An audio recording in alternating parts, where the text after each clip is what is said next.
So this is how to water a Dicksonia antarctica. This is a Tasmanian tree fern in our garden here on the north end of Salt Spring Island. I planted this one nearly a quarter of a century ago. It has 6 feet of trunk on it now, and in this hot, dry weather, I always water it from the top. So I use the shower mode on this nozzle here, and the whole trunk consists of roots. So you water it where the coziers come out, where the new fronds emerge, in the center of the crown, and it soaks right through the trunk and right down. I also water the trunk down too. You can miss the fronds if you want, but I don't bother. This is last year's fronds. All these ones here are last year's fronds, and these ones coming out, this is all new fronds from this year, and there's still a lot more coming out. I think there's still another half dozen or so that are going to come out of it. And I do this, well, I've been doing this actually every day because it has been really dry. And when we do get rain, then I don't really bother, but in the dry weather, it's good to give it some moisture, and it keeps it really, really happy.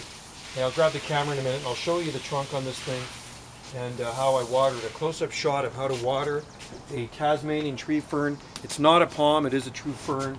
They don't flower, they produce spores on the underside of the fronds.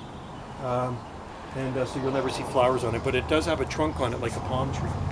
So a lot of people look at this and they think it's some sort of palm. Well, it's actually not. It is a fern, and this one's native to Tasmania, and it does very well here. It is evergreen in our climate. At this location anyway, it's growing in an alcove, a zone 9A climate, microclimate. So let me grab this and I will show you. So you can see the fronds coming out the top there. And we'll grab this nozzle. This is a great nozzle.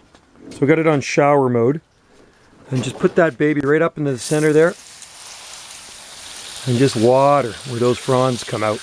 That's the most tender part of the tree fern too in the winter. Did you know that?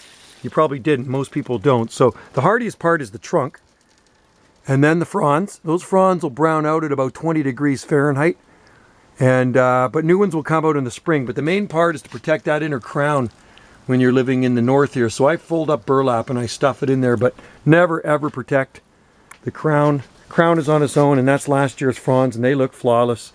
And like I say, it was 26.1 degrees Fahrenheit here for a low.